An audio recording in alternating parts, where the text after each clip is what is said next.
online courses are kind of just one way that we make money at All Ears English. And that's something I would definitely recommend to your listeners to diversify revenue. Because what if some area just drops one given year? Especially in our industry, we have a lot of price sensitivity in our industry. So I think if someone's going to go and purchase a $399 course, that's a big deal. So the most important thing that happened was I got a lot more serious about. Hello and welcome to the Art of Selling Online Courses. We're here to share winning strategies and secret hacks from top performers in the online course industry. My name's John Ainsworth and today's guest is Lindsay McMahon. Lindsay is an edtech entrepreneur in the field of ESL, English as a Second Language. Serving global professionals, she's the CEO of All Ears English, a fast-growing audio-first language training platform. As the producer and co-host of the award-winning All Ears English podcast, Lindsay's built a digital brand that inspires students worldwide and has acquired more than 200 million downloads since launch. In December, Lindsay hit a game-changing milestone, $100,000 in just 30 days. Today, she's here to take us behind the scenes of that journey. We'll dive into the challenges she faced, why she decided to upgrade her funnel with our team, and the results she's achieved since. This is a must listen for anyone wondering how to break through growth barriers and scale their course business. Lindsay, welcome to the show. Hello, John. How are you? Thanks for having me on. Delighted to have you here. This is fantastic. I've been looking forward to this. Absolutely. So, talk us through it. I mentioned it very briefly, but what kind of results have you gotten from working with our team on your funnels and your email marketing? Sure. Yeah, absolutely. So first of all, online courses are kind of just one way that we make money at All Ears English. We do a few other things, and that's something I would definitely recommend to your listeners to diversify revenue. We do licensing. We do sell ads on our podcast for sponsorship. We also work with corporations on the B2B side to kind of license our courses to larger platforms that serve businesses. So we also have an iOS and an Android app. So I would say the first thing is definitely, expand the ways you make money is always a good idea, right? To diversify. So if something goes down, something else is usually going up. But I decided to work with DDM starting back in February of last year, of 2024, because I did notice my sales were starting to slip. We focus on 3 core areas in online courses. We do fluency, we do business English, and we do IELTS. And specifically, IELTS was really starting to slip. I know after COVID, a lot of schools went online, so the market got really flooded. At the same time, immigration kind of went down. And so we saw kind of a squeezing in terms of the number of students taking the exam. So things got tougher and tougher. And I didn't see it right when the pandemic hit, but right after, right? More like 2022. And I'm not sure if you've seen that too, John, especially in this industry. I've heard that from other creators in this industry, that around 2022, people started to feel the effects of the pandemic. So that's why I decided to join you all. And I came on board and we scoped out how we would put together launching new courses as well as doing live promos once a month. And it's definitely been gradually increasing with a couple of exciting months kind of splashed in there as well. Nice. Yeah. 2021, a lot of course creators have told us was like peak course for them. Yeah. Yes. Now, if you've got a growing audience, you're relatively new in the whole business, every year is probably going to be going up and up, right? But if you've already got an established audience and it's kind of started to cap out and you're already doing email promotions and you've already got different offers and what have you, when COVID came along, it was this giant jump for a lot of people who were in the space because, you can't do any training in person. It's got to be online. You're Right. Totally ready for it. Big jump. And then it was like, now everybody started to get into the space and it started to get a little bit busier. One of the things I tell people regularly is that they should be selling high ticket programs as well as just courses. And it's a funny one because just selling courses is kind of amazing because there's no real delivery if you haven't got any coaching or membership or anything with it. But there's like a whole load more money in your existing business, in your existing audience, if you start to sell more expensive programs. Now, you listed out a few things there. You said you got an app. You said you're working with corporate. Are you doing higher ticket stuff as well? Or I don't know how that kind of fits. Not really, no. We've tried introducing, we do have for a couple of our courses, we have a gold plan, which includes a little bit more coaching, a little bit more feedback, kind of the red carpet service a little bit, but we've never done the super, $5,000 high ticket. I'm a little skeptical whether it would work in our industry. I'm sure there are examples where it is indeed working, but I think it would be a very different way of selling, which we're not necessarily set up for at the moment. Yeah. No, 100%. It's very different. It's a whole new like business arm, but when you've already got the audience, that's massively easier. Now, I don't know with language because I am convinced that it will work, but I don't know the details because I haven't found someone in language space who's doing it. But for example, I was talking yesterday with Oscar Owens, and he's was just on the podcast, and he was teaching people magic.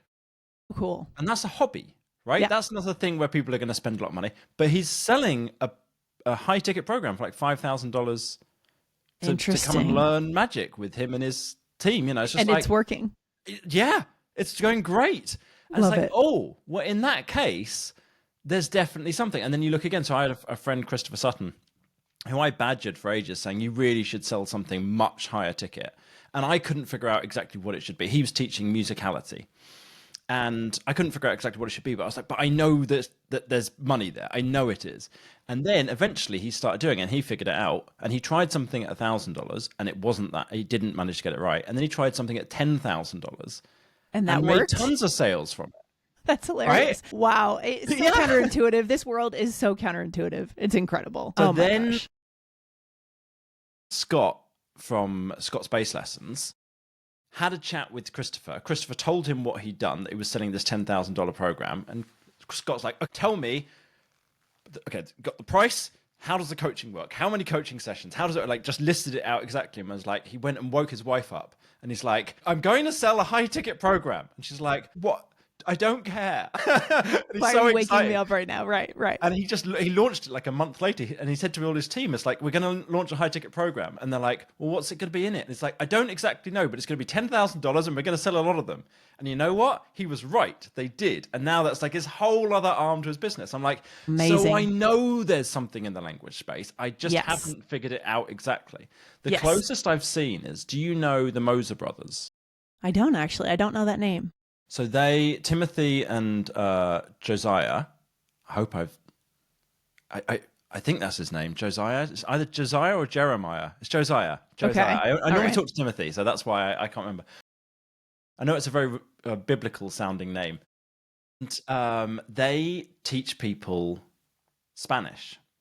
Okay. And they have a higher price program. It's not massively high, but it's something like 700-ish a month.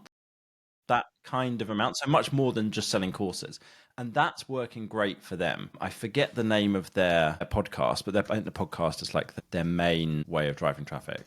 Yeah, I mean, it might be something worth looking at. You know, I think after 10 years in the industry, sometimes we tend to develop an idea of what works and what doesn't, but certainly that's not the way to get better and build your business. You have to have an open mind. So I'm sure you're right. I'm sure there is a way to do it. It just has to be done right. It has to be targeted to the right audience, the right sub niche of your audience for the right product. For example, probably it's in the professional business English space is my guess. So yeah, now you're inspiring me to check it out. See what I can do here, John.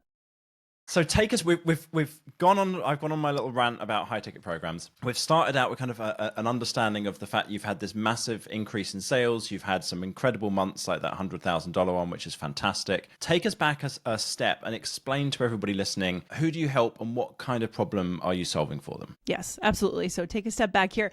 So we help at the core, we help adult English language learners who are mostly global professionals, I would say. You know, people who want to eventually or currently do use English in their career in some way, or they aspire to do it. We also help kind of a sub niche of people preparing for the IELTS exam and just general fluency. So that is who we help. You know, our listener, our typical listener, and we were born as a podcast, born online. We are audio first, and I love that term because that's really who we are. We do YouTube, we do video, but it's not where we shine the most, to be honest. It's really on the podcast using voice, the power of the voice. And that's who it is. So it tends to be a slightly older consumer. So probably, 25 to 45 in that age range rather than, the Gen Zers and people who just want to improve. We also have a very specific philosophy, which is not just something we hang on the wall or talk about at every team sync 4 times a year. Our philosophy is connection, not perfection. And we came up with this in one of the first episodes that we released. It just came out naturally on the podcast. And we thought, oh my gosh, that's it. That is the approach to learning English, because we realized that so many students, they learned English in school and they're still frozen, as if they're students in a classroom being called on by the teacher. They were embarrassed over and over again and just couldn't get there. So they're paralyzed as adults. And so we went ahead and trademarked that phrase. And it's more than a trademark. We bring every episode of the podcast back to human connection. And it is kind of a distinct and unique perspective on the industry. A lot of times you'll see people just focusing on the nuts and bolts of the language, but we actually believe that you can miss some of the nuts and bolts and still accomplish the ultimate goal, which is connecting with the person in front of you. So every piece of content comes back to connection. So that's kind of how we're a little bit different. And it resonates with the people that love us. I mean, it's a really self-selecting thing, right? Whoever tends to go towards that idea, they'll follow you and they'll come back to your show. So you're running the business. You've got this great podcast that's doing fantastically well. You've got all these different offers. You found that you were having some of them starting to dip a bit, and you came and worked with us. What's happened? I really want to make sure the person listening to this podcast is able to go, I can see what Lindsay did when she worked with data-driven marketing. I could go do that. Mm-hmm. Yeah. So the most important thing that happened was I got a lot more serious about my launching schedule. So in the years leading up to working with DDM, we had developed somewhat of a cadence of every month, maybe every other month, we'll launch something. We were tending to relaunch the same courses again and again. And we have realized in the last year, this industry loves newness. Things that are new and shiny and bright do so much better. So that's been integrated into the strategy that we now understand, kind of our playbook. But the number one way, 2 ways, is that I've been able to really systematize. Every month we do one large live promo. And in the coming year, 4 times a year, we'll do an additional flash sale at the end of the year. Not every month. That's a little too much. So it's that. And in addition to that, so it's become very scheduled. We're always working on the next promo, if that makes sense. And then in addition to that, DDM has just taken some of the work off my plate, right? So I was the one, or some of my team members were the ones, preparing all the sales pages and writing those sales pages. That's actually a ton of work, and they never looked very good either. So it's really been nice to have people just kind of doing the work, doing the thinking, and also kind of doing the work for me in a sense. That's given me time to go out and look for the things that I'm really interested in, which is getting those B2B deals. So things like that is what I want to go after as the owner of the business, and I'm able to do that now. So those are the 2 ways it's really helped me the most. Nice. Okay. So we had doing monthly promotions and then also sometimes doing a flash sale as well. Sometimes, so were you not, like you said, just once a quarter, once every 3 months? Yeah. Doing So, that, right? so in the first year, we didn't do any of those second per month flash sales. So that's the plan for the coming year. So in the beginning, we had to kind of clean up some things. We did a lot of initial cleanup work. My email list was big, but very junky. Right? A dirty list, essentially. I hadn't really been cleaning it. I had been overpaying. We moved from Entreport over to ConvertKit, or Kit, I guess is what it's called now. So I'm saving some money. I used to get slammed with fees when I would launch on Entreport, $100 fees every other day throughout a launch. It was insane. And I don't get those fees now. So we had some cleanup work to do to lay the foundation. But certainly the most important thing is I know every month we're launching something. And usually when we're launching the month 1, we're already working on month 2. So it's very scheduled, and we don't veer from that, if that makes sense. I think it's one of the most undervalued, and people underappreciate how hard it is to do that every single month and how organized you have to be with it. We had a client who 1 month he was delighted, and the next month I talked to him and he was really unhappy. And he was kind of freaked out a little bit. And I was like, what on earth's going on? And what had happened is he had made a lot less money that month. And then he's kind of forecasting, oh my God, we're making so much less money. Isn't it going to be forecast forwards? And I was like, well, did you run an email promotion? And they hadn't done because it got pushed back because of something. Right. And I was and that's what happens. That can't happen. Yeah. We can't. Yeah. whatever that something is not as important as doing the email promotion, because you can't do two the next month to make up for it. Right. It's like one a month is the balance. 100%. And we know as founders, I mean, because we do make money in 3 or 4 different ways, I'm insanely busy. I mean, right now there's 100 emails waiting for me, around 100 different, not 100, but maybe 15 different projects, and they're all huge rabbit holes. I could go down any of them on any given day. And what is the likelihood that I would be following through with that? So, for example, prepping the emails. So Monica on your team has done an excellent job writing our emails, helping us develop our voice a bit better. That's just incredibly helpful for me. It's huge. Yeah.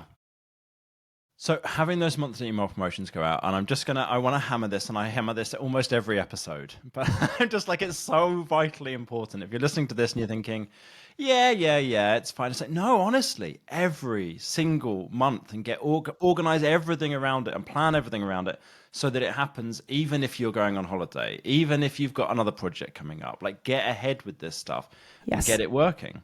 Yes. And also I would add to that, in addition, getting serious about what you're building. So not only this year, so when I look at my calendar for this year, we're not only launching every month, we're pretty much building all year. As I look ahead, it's only January now, but in the first quarter of the year, we're building another business English professional English course. So again, like I said before, the industry needs something new. And also you want to update your old courses, right? You want things change, language changes. We need to make things new and fresh. So getting serious about your building plan. Do you have the people on your team that you need to build those courses? How are you going to be set up, and how is that going to affect your capacity for everything else? So there's a lot of planning that goes into it. So just kind of professionalizing everything to a certain level is, I think, what we've done. That's fantastic. Yeah. What has been the process for, you mentioned a couple of the details there, but what's been the process for developing those courses? What's the starting point? Are you doing research with your audience? Is it you coming up with ideas? Like, how are you defining what courses should be created? Yeah.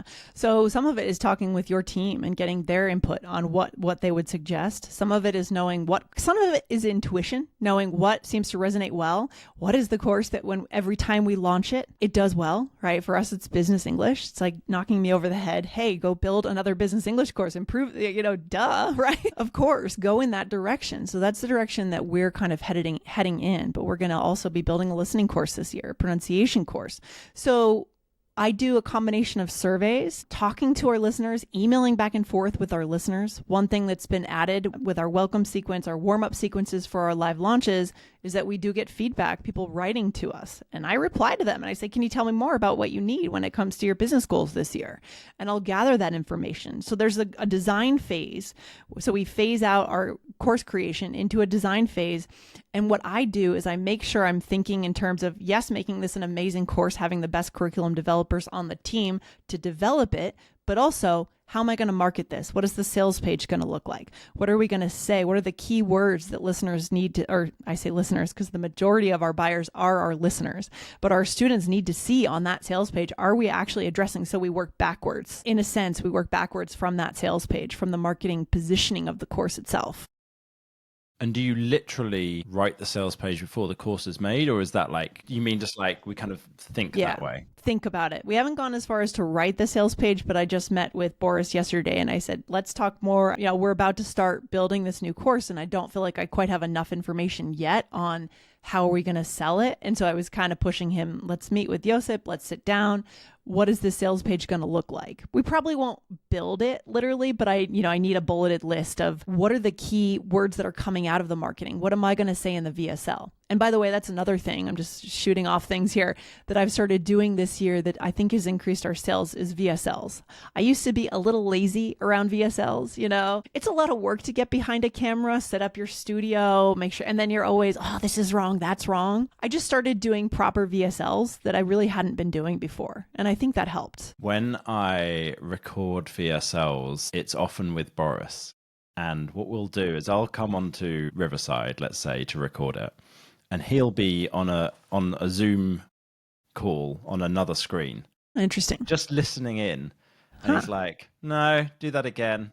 Do that better. It's kind of cool. It's less lonely. No, that makes sense, actually. A little connection there. Have some fun, have some laughs. I love it. Yeah, it's just like, I've got a videographer that I've worked with for quite a long time on YouTube. And he said, what I do, I didn't know this. He said, what I'll do, if I've recorded a take that I know in my heart of hearts isn't good enough, then I'll finish and then I'll kind of like, my eyes will just dart over to his for a second to look at his face to see what his reaction is. It's funny.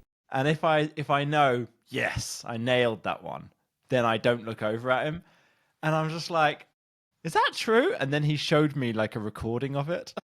And I look like almost like a naughty child. Like, Yeah. can I get away with this one? That's hilarious. I love that. So you've got people really holding you to account, right, John? Yeah. It's good. It's good. Yeah. I mean, it's tough. It's really, these take all day to film and a week to write the script and then to go and edit it, get an editor. But I do think for us, we've seen the returns on putting that focus into, that one VSL for the launch. So yeah.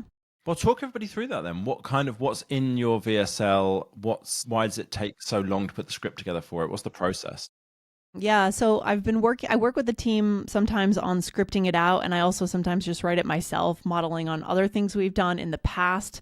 Usually I'll share it with someone on the team. Hey, what do you think about this? There's different styles. To be honest, in the past, I've thought that our audience, so the ESL audience, less is more, but I guess I've realized this year that more is more, well, at least when it comes to the sales page. So I used to have really, really short sales pages, highly visual, but very few words on the sales page. And working with your team, we've actually added more words. They're pretty lengthy, wordy, image heavy, but word heavy sales pages. So that's kind of busted my original myth that I had, which was less is more. And so that's how it works with the VSLs. They tend to be, well, they're in proportion to the size of the course and the size of the purchase, but they tend to be 10 to 14 minutes, I think, in general. And, I bring in a lot of personal material. So because my team, myself and the members of my team, my teaching team have all worked in the industry for years, have traveled, we do bring in personal photos. Hey, I taught English in Buenos Aires in 2007, and here's a photo of me there. And it's building that credibility because these are still personality businesses, right? We've had a couple fits and starts when it comes to selling through ads, but we haven't gotten to that point yet where we're selling to a cold audience. So they all still pretty much know us. So we can still kind of build off of the brand equity, the personality, the vision of the brand around connection. So I think the more personal you can make it, the better at this stage. What are you including in that VSL? What topics are you covering? What kind of sections are there? I don't have it to list off the top of my head, but there's definitely objections. There's a hook at the top of the video, which that's always the trickiest part, right? To make sure you grab their interest immediately and speak to exactly what they're experiencing now. And that comes from surveys. You just need to survey your audience, right? Just take the exact language from their emails to you, their surveys, put that right in there. But sometimes I feel like I've read it so many times it feels like a cliche, but then I have to say, no, they need to hear this. They need to know that you recognize them. And on the podcast, they hear that in our voice because everyone wants human connection. They get it. We want it. They want it. We all want it. But how do you convey that on a sales page that this course is going to get you to that, whether it's through business or IELTS or fluency? So objections, the hook. There's usually some form of an about who are we and why should you listen to us, credibility building, and listing features, certainly benefits over features, but going into some length around screenshots of our live speaking events, seeing other students, the social proof, the screenshots of our community, and then the offer, the value, and then the closing. That's very broadly speaking. It varies depending on the video. So. Yeah, what I do when I'm explaining to people the basic concept of a VSL is like, why would you have a VSL and the sales page? And the reason is because some people like to watch stuff and some people like to read. And so why not give them the opportunity, And some people might want to do a bit of both, but it's like, why not have that on there? And so what's covered in the video is basically what's covered on the sales page. It's not word for word. You don't read out every single bit of it, but it's like you're basically hitting all of those points for the people who aren't going to read through the whole thing. And not a massive percentage of people watch it, but the ones who do are engaged, and it increases sales, Exactly. And also I think about it as, Duolingo or these kind of faceless brands are not necessarily our direct competitors as small course creators, but they are another option for our audience, right? So how are we going to differentiate between ourselves and Duolingo? There is a personality, there's a face to the brand somewhat, or multiple faces to the brand. So why not bring that to the forefront? I don't think you have anything to lose. So No, not at all. And going back to what you'd said about sales pages, I hear this from, I'd say, pretty much everybody, that they're like, well, surely nobody reads this long sales page with all these words on it. And I'm like, no, you're right. Almost nobody would read the entire thing. But you're writing this for 2,000, 5,000, 20,000 different people. And if you were talking to them one-on-one, you might tailor what you're saying to that person and to what their issues are and what they need to hear about. But you're writing it for all these people. So you've got to talk to all of them. So you've got to have sections that answer each person's questions. Some people will want to know about the benefits more. Some people want to know about the detail and the features. Some people have got objections that they need answering. Yes. Some people really need to know, who are you? Tell me about you and why I should be interested. So you've got to have all of those sections. And then you've got to have compelling subheadlines to get people to stop and read that section if that's the bit they're interested in. It's and so it true. makes it massive. And I know it does, but it's okay because that's what works. It's what works. And, especially in our industry, we have a lot of price sensitivity in our industry. So I think if someone's going to go and purchase a $399 course, that's a big deal, right? So, your sales page should match not just the price point, but the price point relative to your industry, to who's buying it. That could be a week's salary. I don't know. It's a lot of money around the world, and it is a lot of money. And so having enough content to assure them that this is the right choice and clearly state your refund policy, I think can only help. So that's been an evolution for us for sure. And it's probably part of why our sales were starting to plateau and to dip around 2021, 2022 is because our sales pages were just way too simple. Yeah. Yeah. And if anybody listening, if you're listening to this and you're thinking, well, what should be on those sales pages? Obviously, Lindsay listed off a whole load of the elements in the VSL. That's what should be on the sales page.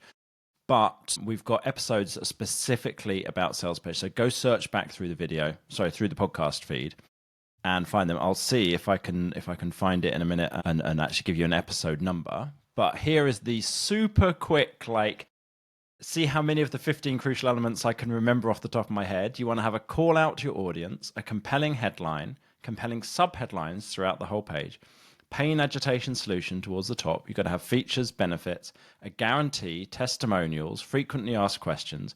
You've got to have a call to action button that is in the first person, ideally for the person reading it, to be able to feel like it's them saying it as they're clicking on the button.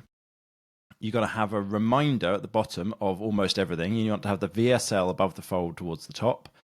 And I've run out. I probably got to 11 or something there. But go find, we've got episodes where we cover absolutely what's in there. The other place you can go to is datadrivenmarketing.co/resources. And on that page, there is a download, 15 elements every optimized sales page must have. And you can get that for free. Okay, so Lindsay, you said some really interesting stuff about how you've got this diversified business. Can you talk us through that a little bit more? Because I don't think very many people have got that.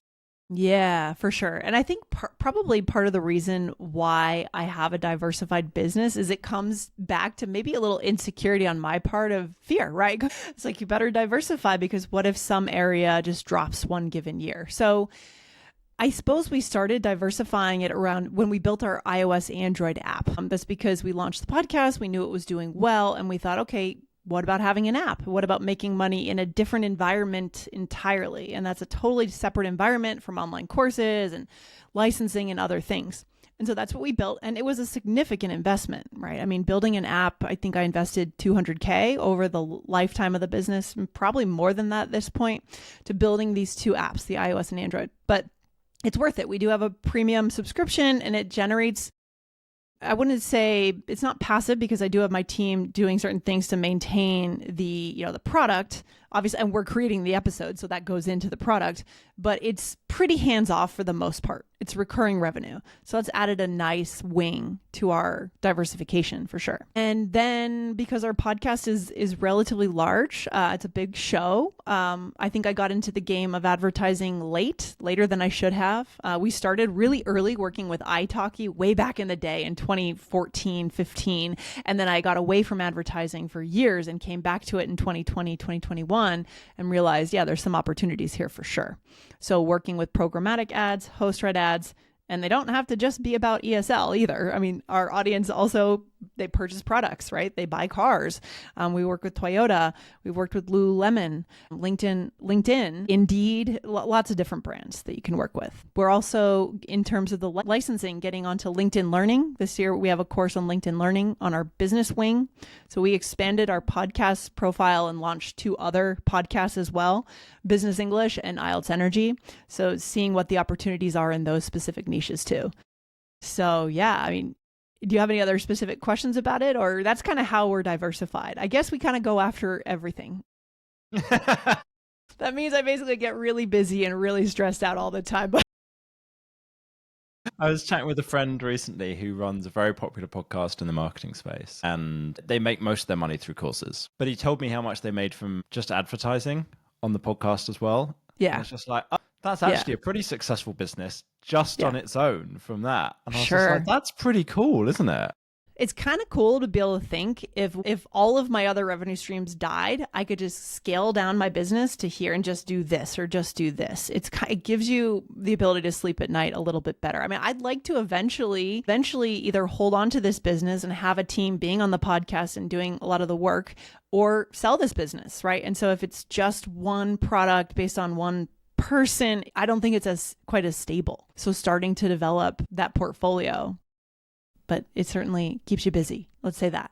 And have you done work around that? Is that something you're considering, or something you've actually done? Around selling the business? No, I'm around like having other people presenting, other people being involved as part of the brand. So we have a team at the moment of 4 of us that podcast. Okay. Across 3 podcasts. So the IELTS Energy podcast, I'm not on that at all. I haven't been on that in years. It's just our 2 IELTS professionals. Our teachers are influencers. I'm not sure what the right term is for this group of people, but my team members. And then I am on the other 2 shows with 2 other co-hosts, and we swap out. So that's a really nice size, 4 hosts for 3 shows. So it's already kind of built out. And then when I think about getting myself off the mic, it'll be a real head trip and a real project. How do you replace yourself in this position? But I do believe it could be done. I think it would take some time to figure out, okay, what are we looking for? Is this the right person? But I have to believe it could be done, because otherwise I'll be podcasting till I'm 70, which is not the worst thing. But there has to be some kind of a offboarding plan eventually, right, down the road. Yeah, it's an interesting one. I went on Pat Flynn's podcast recently. And he's still very much like the face of the brand. Yeah. But he's got a whole team doing like most of the delivery behind the scenes, right? And he's really focused on Pokemon and Pokemon cards. And he's got a whole nother YouTube channel where he's doing that. And it's like, well, that's interesting, right? Pretty cool. Yeah. Yeah. It's like, there's different ways of cutting it, that I think are really interesting. That there's some people go into it thinking, right, the goal is, I need to be able to sell the business. And a course business isn't, especially one that's like, they're nearly all personality based. They're nearly all got someone who's the face of the brand, who is charismatic and good on camera and all this kind of thing. And that's very difficult to replace. But it's not impossible, right? But it is difficult. And then sometimes it's like, okay, well, what's the bit of the business that you really like? What if you just did that bit and you got other people to do all of the other parts? And I find that whole thing is fascinating. I love that idea. I love that idea. I mean, we've worked hard over the years to build our businesses. It feels like we kind of deserve being able to choose, what do we love? What is play? I mean, for me, honestly, podcasting is play. What is play, and how can I do more of that and fill in the gaps? But I think in terms of building stability in a business that you potentially could try to sell one day, building in trademark, so buying trademarks, like, what do you believe in? What is your brand name? What can you trademark? Honestly, in the US, it's not that expensive to trademark a name or a slogan or a method. That's something you can sell. I haven't tried this yet, so I don't know what that's going to look like, but I'm good at building technology as well at a smaller scale. What is some code you could build, or maybe some AI that you could own, and making sure you're signing off IP on that. These are things that we can start to sort of develop something more, right, than just a person. I think contracts, deals with corporations where that's a recurring contract and you're going to sign every year, that sort of thing is what I'm kind of looking for. Fascinating. I look forward to hearing how it goes. Yeah, we'll see. Okay, so if somebody listening is thinking, maybe I should get in touch with John or with Data Driven Marketing about working together like in the way that you have, What's anything that you would say to those guys to try and help them understand a little bit more about what it's been like and what's been useful? Yeah, I mean, I think definitely the things I said before, which is professionalizing your building and launching schedule, is huge. So I think you probably want to have your business at a certain level where you have a team that will be able to support that professionalization of your business. Like, for example, I have one of my teammates so Boris and the team are building the sales pages, building the emails, but someone needs to respond and say, yes, that email's right, or we missed that detail, or that, someone needs to do that.